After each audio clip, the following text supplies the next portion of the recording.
वह जातः स उ गर्भे अन्तः स एव जातः स जनिष्यमाणः प्रत्यङ्गजनाः तिष्ठति सर्वतोमुखः। मंत्रार्थ। एषो यह ह ही देवः प्रकाशमान प्रदिशो प्रकृष्ट दिशाओं में प्रकृष्ट रूपों वाला अनुसर्वाह सभी के अनुकूल है। पूर्वो पूर्व पहले ह ही जातः उत्पन्न हुआ स वह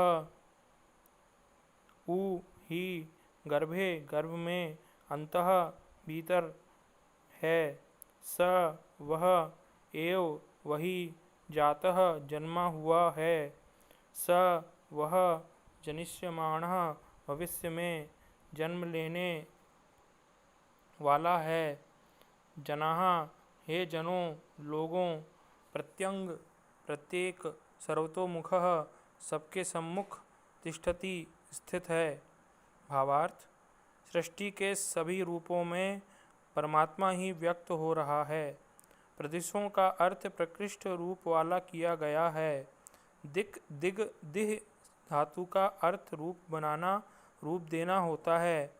दिस धातु का अर्थ दिशा देना निरूपण करना संकेत देना दिखाना समझाना आज्ञा करना कहना देना अतिरचना करना है। दिक तथा दिशा शब्द भी इन धातुओं से बनते हैं। जो पहले ही उत्पन्न हो चुका है, जो अभी गर्भ में है, जो भविष्य में जन्म लेने वाला है, वह सभी परमात्मा का ही विविध रूप है। उसके अतिरिक्त कुछ भी अस्तित्व में नहीं है। सभी जन अर्थात जन्म लेने वाले उसी का विभिन्न स्वरूप है, विभिन्न रूप है तथा वही सबकी ओर मुख किए हुए स्वतंत्र है, व्याप्त है, सर्वत्र व्याप्त है। धात्वादि निरुक्त। एषो सर्वनाम ह अव्यय देवः दिव्य प्रकाश करना स्तुति करना आनंद करना प्रीति करना प्रदिशो प्र उपसर्ग दिशा देना निरूपण करना संकेत करना अनु उपसर्ग सर्वा सर्वनाम पूर्वो सर्वनाम जातः जन उत्पन्न होना स सर्वनाम उ अव्यय गर्भे गृभ गृह ग्रहण करना अंतः उपसर्ग एव अव्यय जनिष्यमाणः जन प्रत्यंग अव्यय जनाः जन सर्वतोमुखः सर्वतो अव्यय मुँह बंधन होना मुच मुक्त होना प्रसन्न होना ऐश्वर्य होना त्याग करना तिष्ठति तिष्ठ स्थित होना। ओम का ब्रह्म।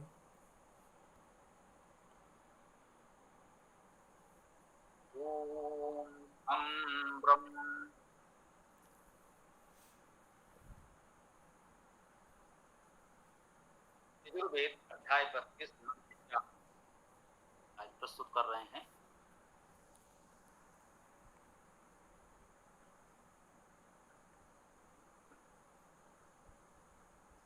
ओम ईशो हदेवा प्रदिशो वनुसर्वा पूर्वो हजाता सौगर्भयन्तः स एव जातः स जनिष्यमाणः प्रत्यञ्जनातिष्ठति सर्वतोमुखः। वही एक देव एक परमेश्वर सब में व्यापक है, सभी रूपों में वही है। यही सुंदर संदेश इस मंत्र में है। ऐसो यह हा ही यह ही देवा देव यही देव प्रदिशो प्रदिशाओं में जो भी दिशा प्रदिशा है समस्त दिशाओं में अनुसर्वा सबके अनुकूल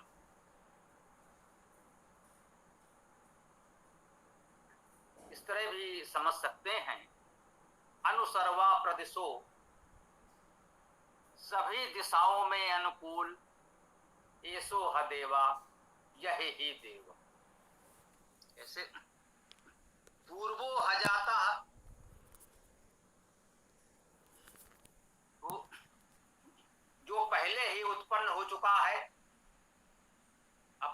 भी उत्पन्न हुआ है संपूर्ण सृष्टि पूर्वो ह जाता, पहले ही उत्पन्न हो चुका, सौ गर्भे अंता, सा वह ही गर्भे अंता, गर्भ में भीतर है। जो उत्पन्न हो चुका है वह भी वही है जो अभी उत्पन्न नहीं हुआ, गर्भ में है, उत्पन्न होने की प्रक्रिया में है,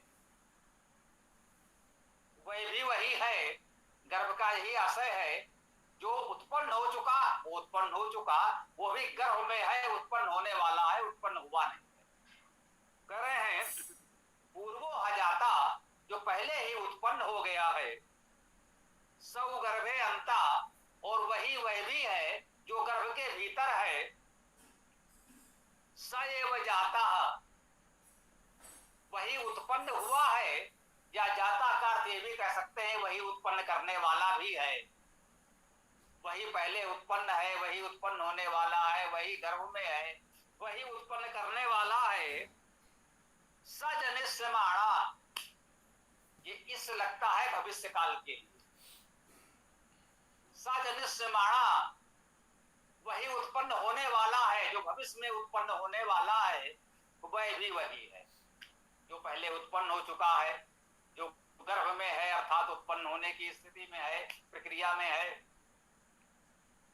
जो अब तक उत्पन्न हुआ है या जो सबको उत्पन्न करने वाला है, और जो भविष्य में उत्पन्न होगा, वह सब कुछ वही है, एकमात्र परमेश्वर वही सब कुछ है।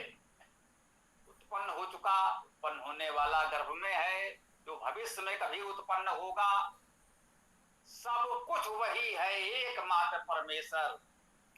येसो ह देवा, यह ही देव, वह एकमात्र देव, एकमात्र परमेश्वर वही है। सभी रूपों में जो उत्पन्न हुआ है, उत्पन्न हो रहा है, गर्भ में है, उत्पन्न होने वाला है, जो भविष्य में उत्पन्न होगा, वो सब कुछ वह एकमात्र देव परमेश्वर ही है और कुछ नहीं है। और इसको स्पष्ट करते हैं, स एव जाता सजनिष्यमाणा प्रत्यंजनातिष्ठति सर्वतो, वही उत्पन्न हुआ है, उत्पन्न करने वाला है, वही उत्पन्न होगा। कहते हैं प्रत्यंजनातिष्ठति सर्वतोमुखा, सर्वतोमुख सब ओर से, सर्वतोमुखी सब ओर से, जिधर भी देखेंगे आप, जिधर देखता हूं उधर तू ही तू है। सर्वतोमुखा, सब ओर मुख कर लीजिए। प्रत्यंजना, प्रत्येक जन में, प्रत्येक उत्पन्न में, या प्रत्यक्ष जो भी जन हम हैं सब देख रहे हैं, सर्वतोमुख सभी ओर तिष्ठति, वही स्थित है। एकमात्र परमेश्वर सर्वव्यापी है, सर्वत्र सभी दिशाओं में सर्वतोमुख वही एकमात्र देव, एकमात्र सर्वव्यापी परमेश्वर ही स्थित है। यह बात इस मंत्र में हमको बताई गई। बहुत सीधा सरल मंत्र, न शब्दों में कोई कठिनाई, अर्थात शब्द भी सामान्यतः हमारे परिचित हैं और सरलता से समझ में आने वाले हैं। जो बात कही गई गंभीर है, महत्वपूर्ण है, परंतु कितनी सरलता से समझा दी गई, इसी को हम इस मंत्र की विशेषता कह सकते हैं। समय अभी तो बहुत है। इस अध्याय में ऐसे ही सीधे सरल शब्दों में जो वैदिक दर्शन है, पहले जो वेद की दार्शनिक मान्यताएं हैं, बहुत सरलता से इसमें बताने का प्रयास किया जा रहा है। आइए अगला मंत्र भी पढ़ लेते हैं, वह भी ऐसे ही सीधा सरल है।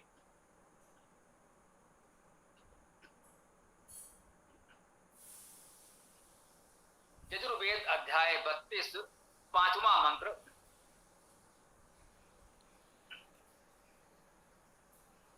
ओम यस्मात् न जातं पुरा किं चनेवो या बभूवो भुवनानि विश्वा प्रजापति प्रजेया संरराणा त्रीण ज्योति षोडशी, उसी परमेश्वर का सुंदर काव्य में वर्णन किया जा रहा है। कह रहे हैं स षोडशी वह षोडशी। अब ये षोडशी का क्या अर्थ हुआ? 16 से युक्त, 16 कलाएं, 16 गुण, कुछ भी आप माने। कहते हैं यस्मात् न जातम पुरा किंचने वो, यस्मात् जिससे जातम उत्पन्न हुआ, ना नहीं पूरा पहले, जिससे पहले नहीं उत्पन्न हुआ, किंचन कोई भी, कुछ भी, एव ही जिससे पहले कुछ भी नहीं उत्पन्न हुआ। इतनी सीधी सरल बात कही जा रही है। यस्मात् न जातम पुरा किंचन एव, जिससे पहले कुछ भी उत्पन्न नहीं हुआ, वह तो अनादि है, अजन्मा है, वह कभी उत्पन्न होता नहीं, तो उससे पहले क्या उत्पन्न हो सकता है? जो सबसे पहले उत्पन्न होगा तो उससे पहले भी वह विद्यमान होगा। तो यस्मात् न जातम पुरा किंचन वो, जिससे पहले कुछ भी उत्पन्न नहीं हुआ। यह आबभूव भुवनानि विश्वा, यह जो आबभूव हो गया, जो हो गया, एक एक शब्द पर ध्यान दीजिएगा। इस अध्याय में वैदिक दर्शन समझाया जा रहा है। कृपया मेरा निवेदन यही है, द्वैतवाद, त्रैतवाद, अद्वैतवाद के विवाद में न पड़े। अपने मन में पहले से कोई ऐसा वाद न बैठा लें कि हम अद्वैत को मानते हैं, कि द्वैत को मानते हैं, कि त्रैत को मानते हैं। वेद के शब्दों में समझने का प्रयास करें कि वेद क्या मानता है और हमें क्या बताना चाहता है। हम बिल्कुल शब्द सा अर्थ कर रहे हैं, अपनी ओर से कुछ भी जोड़ना घटाना नहीं है। देखते जाइए वेद स्वयं क्या कह रहा है। यस्मात् न जातम पुरा किंचने वो, जिससे पहले कुछ भी उत्पन्न नहीं हुआ। यह आबभूव भुवनानि विश्वा, यह जो आबभूव हो गया, जो हो गया, भुवनानि भुवन, ये भुवन का बहुवचन है। सभी भुवन, जितने भुवन की जानकारी आपको है, जितनी आप परिकल्पना कर सकते हो, विश्वा अर्थात सभी, भुवनानि विश्वा, सभी भुवन, या बभूव भुवनानि विश्वा, जो सभी भुवन हो गया। जितने भी भुवन हैं वो क्या है? जो हो गया, इन भुवन के रूप में वही हो गया। सबसे पहले वही था, इन सभी भुवन के रूप में वही व्यक्त हो गया। वो अव्यक्त था, व्यक्त हो गया, वही है जो भुवन हो गया, है ना। यह आबभूव भुवनानि विश्वा, जो सभी भुवन हो गया। शब्द सा अर्थ केवल इतना है, जो सभी भुवन हो गया, जिससे पहले कुछ भी उत्पन्न नहीं हुआ, और जो सभी भुवन हो गया। भुवन भू अर्थात होना, जो कुछ होता है, जो कुछ हुआ है, सब कुछ वही हो गया है और कुछ नहीं। प्रजापति प्रजया सम्राट, वो प्रजापति है। जो कुछ प्रजा अर्थात प्रकट रूप से उत्पन्न होता है, जो कुछ सृष्टि हुई, जो भी उत्पन्न हुआ, वो तो प्रजा है, प्रकट रूप से उत्पन्न है, और वह उन सबका अधिपति प्रजापति है। परमेश्वर को ही यहाँ प्रजापति कहा जा रहा है। तो वह प्रजापति प्रजया अर्थात प्रजा के साथ, सबसे पहले वह था, तो उसके पश्चात सारे भुवन उत्पन्न हो गए। ये जो भी प्रजा अर्थात प्रकट रूप से जो कुछ उत्पन्न हुआ, इन सबका प्रजा का प्रजापति वह प्रजया, इस प्रजा के साथ सम्राणा, सम्यक रूपेण रमण करता हुआ, वही सभी भुवन के रूप में हो गया है। और ये जो कुछ भी उत्पन्न हुआ, उन सब प्रजा के साथ वही प्रजापति रमण कर रहा। तीन जो तीन से सचते सषोडशी, यह रहस्यमय बात है। इस रहस्य को जो सुलझा ले, वो तो फिर को पाले, तीन तीन ज्योतिंस ज्योतियां, शब्द सा अर्थ ये मैं बताऊंगा, शेष अनुमान मैं नहीं लगाता, मैं किसी को बांधता नहीं, आप स्वयं विचार करें, परिकल्पना करें क्या हो सकता है, शब्द सा अर्थ की क्या है वो जान लें। तीन अर्थात तीन, ज्योतिंस ज्योतियां, तीन ज्योतियां सचते सिंचन करता है। सा वह षोडशी 16 से युक्त, वह परमेश्वर 16 से युक्त है। उस परमेश्वर का एक विशेष गुण यहाँ ये बताया जा रहा है कि वह 16 से युक्त है। अब ये 16 क्या है, इसे खोजिए वेद में, किसको कहां मिलता है, ये 16 क्या है। हाँ, इतना अनुरोध हम अवश्य करेंगे आपसे कि ये 16 क्या है, इसे वेद में ही खोजिएगा। वेद के अतिरिक्त किसी अन्य पुस्तक में कुछ भी 16 संख्या दिखा दी गई हो कि 16 में ये है, उसे हम यहाँ नहीं मानेंगे, क्योंकि वेद के बाद लिखी हुई कोई पुस्तक वेद के लिए तो प्रमाण नहीं हो सकती। वेद में ही कहीं खोजिएगा 16 क्या है, और जब तक न मिले तब तक अनुमान करें, विचार करें, अपने मन में रखें। किसी और को अपना कोई विचार हम नहीं थोपना चाहते कि हम कहते हैं 16 ये बातें हैं। यहाँ इतना ही कहा जा रहा है, षोडशी 16 से युक्त, सा वह सचते, सच धातु का अर्थ है सींचना, सेवा करना, वही अभिसिंचन करता है, वही सेवा करता है। वह 16 से युक्त होकर अभिसिंचन करता है, सेवा करता है, किनकी, तीन ज्योतिंस, तीन ज्योतियों को। वह तीन ज्योतियों को अभिसिंचित करता है, तीन ज्योतियों को सेवता है, सेवन करता है, सेवा करता है, 16 गुणों से युक्त होकर।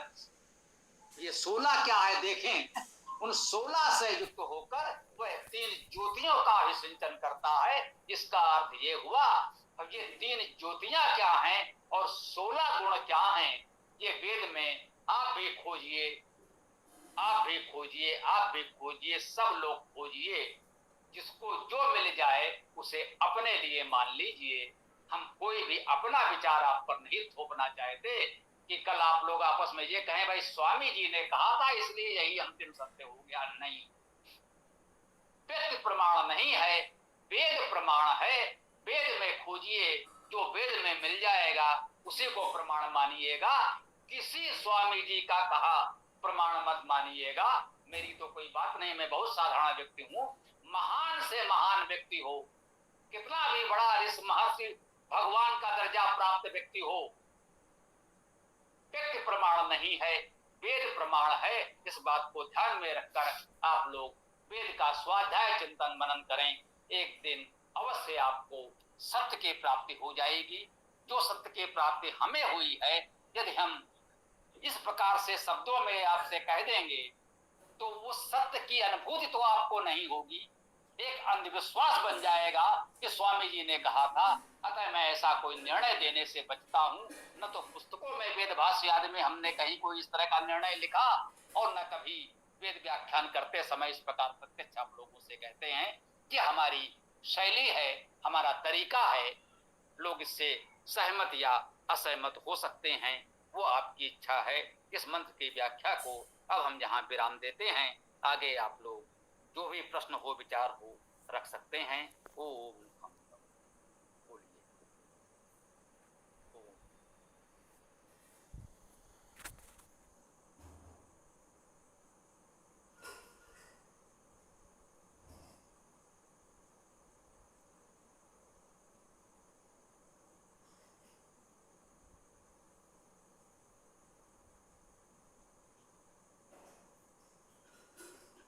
हाँ भाई बोलिए, किसी का कोई प्रश्न है, कुछ कहना है, कोई विचार हो तो बताएं।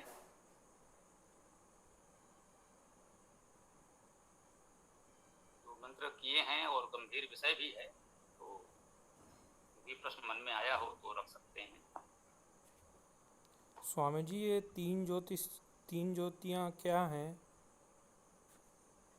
यही तो तो हमने बताया कि ये हम नहीं बताएंगे, इसे आप स्वयं वेद में खोजें। हम बता देंगे तो फिर तो वो लोगों के लिए रोड लकीर हो जाएगी, वो हम नहीं करना चाहते। वो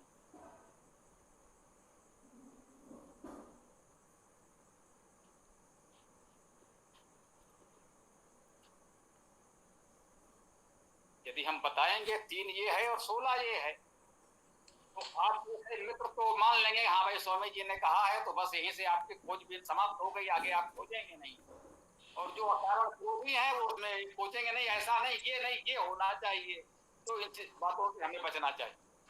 ओ जी धन्यवाद स्वामी जी। हरीश जी बोलिए। हाँ स्वामी जी नमस्ते। स्वामी जी, इसमें जो ज्योतिष की बात आ रही, ज्योतिषी ज्योतिषाम, तो ये तो प्रकाश के लिए होता है। तो जो आजकल जिस तरह से ज्योतिष का एक चलन चल गया है, तो वो क्या इसी से लिया गया शब्द है, या ज्योतिष जो है ग्रह नक्षत्रों में जिसका वो गणना करते हैं वहीं तक सीमित? ये दोनों बिल्कुल अलग विषय हैं, दोनों का आपस में कोई संबंध नहीं। ये ज्योतिष जो आया है, ज्योति का बहुवचन है, यूं समझे। यजु शब्द है, यजु का बहुवचन यजून से होता है, मंत्रों में आया है, हम लोगों ने पढ़ा है अभी पिछले बार, पिछले अध्याय में ही। यजु का बहुवचन यजून से। वैसे ज्योति ही शब्द है जो हम लोग कहते हैं, ज्योति का बहुवचन ज्योतिंस, विसर्ग का स्वा हो जाएगा और ई लगेगा जैसे पुस्तकानी, पुस्तकानी। वैसे ज्योति का बहुवचन ज्योतिंसी। तो ये ज्योति का बहुवचन ज्योतिंस है, 3 ज्योतियां। और वो जो ज्योतिष है, ज्योतिमान पिंडों के ज्ञान को ज्योतिष कहते हैं। सूर्य आदि जो ज्योतिमान पिंड अंतरिक्ष में दिखते हैं, आकाश में दिखते हैं हमको, उनके विषय में जानकारी करना ये ज्योतिष है, खोल है, अलग विषय है। वो उपवेद है हमारी दृष्टि में। कुछ लोग उसे वेदांग में मानते हैं, हम उसे वेद में मानते हैं। महत्वपूर्ण विषय है, वो अलग है, लेकिन उसका इस रूप से कोई लेना देना नहीं। ये इतना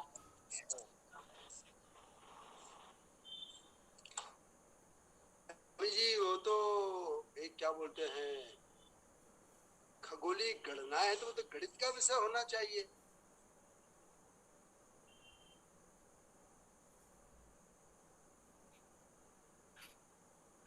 ये बिल्कुल सत्य है। गणित और ज्योतिष भारतीय परंपरा में एक ही विषय रहे हैं। प्रारंभ में धीरे धीरे जैसे विद्या का विस्तार होता गया, तो गणित अपने आप में एक बड़ा विषय हो गया, और ज्योतिष अपने आप में एक अलग बड़ा विषय हो गया। खगोल की गणना, तो गणना तो विभिन्न प्रकार की हो सकती है, जनगणना भी होती है। तो गणना तो हम कहीं भी कर सकते हैं, किसी भी बात की कर सकते हैं। ज्योतिष में केवल आप कह सकते हैं कि हम ज्योतिमान पिंडों की जानकारी एकत्र करते हैं, केवल गणना ही नहीं करते।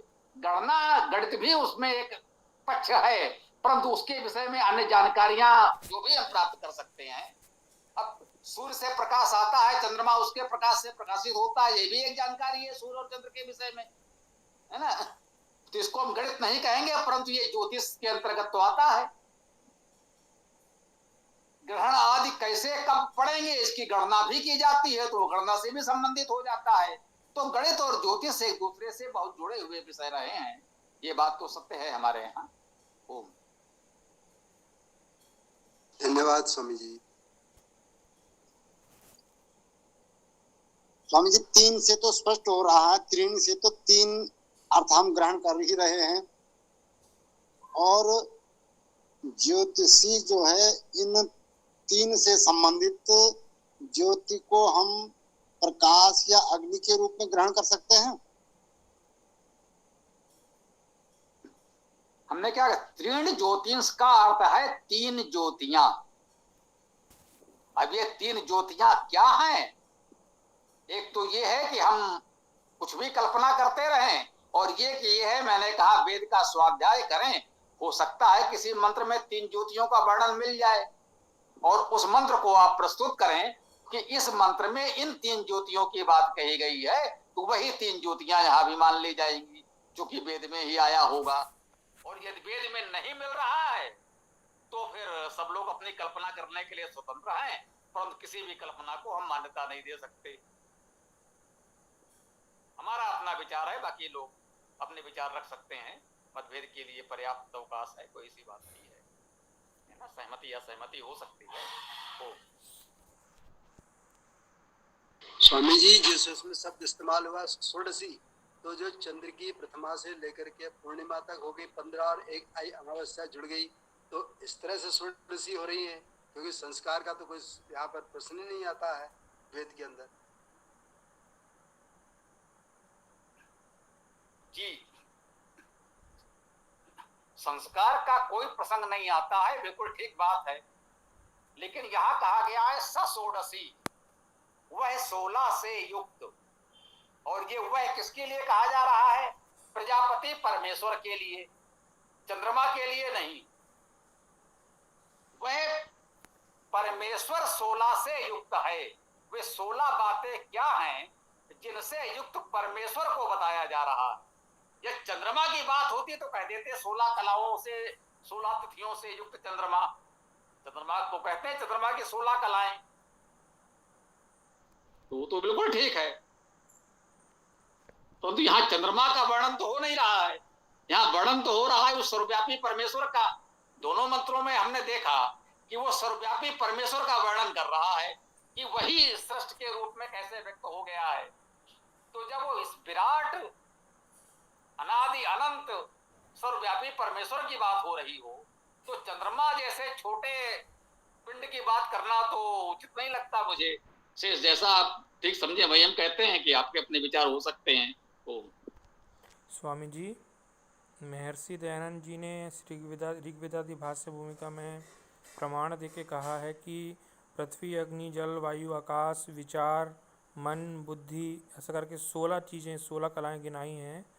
क्या वही 16 कलाएं हैं?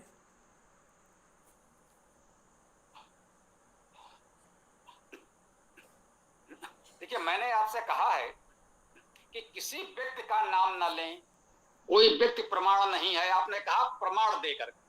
यदि किसी वेद मंत्र का प्रमाण उपलब्ध हो, वो आपको दयानंद जी ने बताया हो या किसी आपके सामान्य व्यक्ति ने, कोई आपका मित्र हो उसने बता दिया हो, यार एक वेद मंत्र तो मुझे मिला है जिसमें इन 16 का वर्णन है, तो किसने आपको बताया वो महत्वपूर्ण नहीं है। महत्वपूर्ण वो वेद मंत्र है जहां पर आपको ये 16 बातें मिली। वो वेद मंत्र बता दीजिए, वो प्रमाण होगा।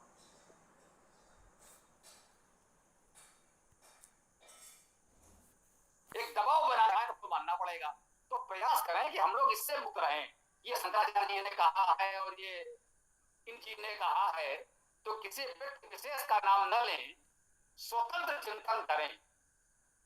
हो सकता है आप उस रहस्य को सुलझा लें। हमारा आपसे ये निवेदन है, से जैसी जिसकी इच्छा। जहाँ लाइट गोल हो गई है, लेकिन मैं सिम से यूज़ कर रहा हूँ।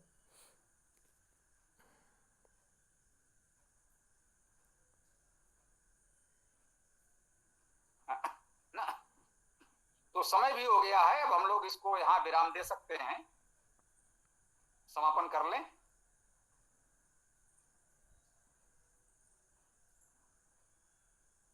ओम मंत्र के साथ समापन करें। सीताराम जी से चर्चा कल करेंगे। ओम जी स्वामी जी। ओम सो आदित्य पुरुषः सो असो अहिम ओम खम ब्रह्म। नमस्ते सभी साथियों को। ओम यो असौ आदित्ये पुरुषः सो असौ अहम् ओम खम ब्रह्म। सबको सादर नमस्ते। ओम यो असो आदित्य पुरुषः सो असो अहम् ओम क्रम ब्रह्म सादर नमस्ते।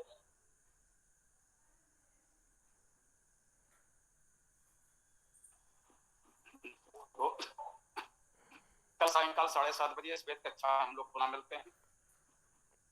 ओम स्वस्ति, ओम नमस्ते, ओम खम ब्रह्म।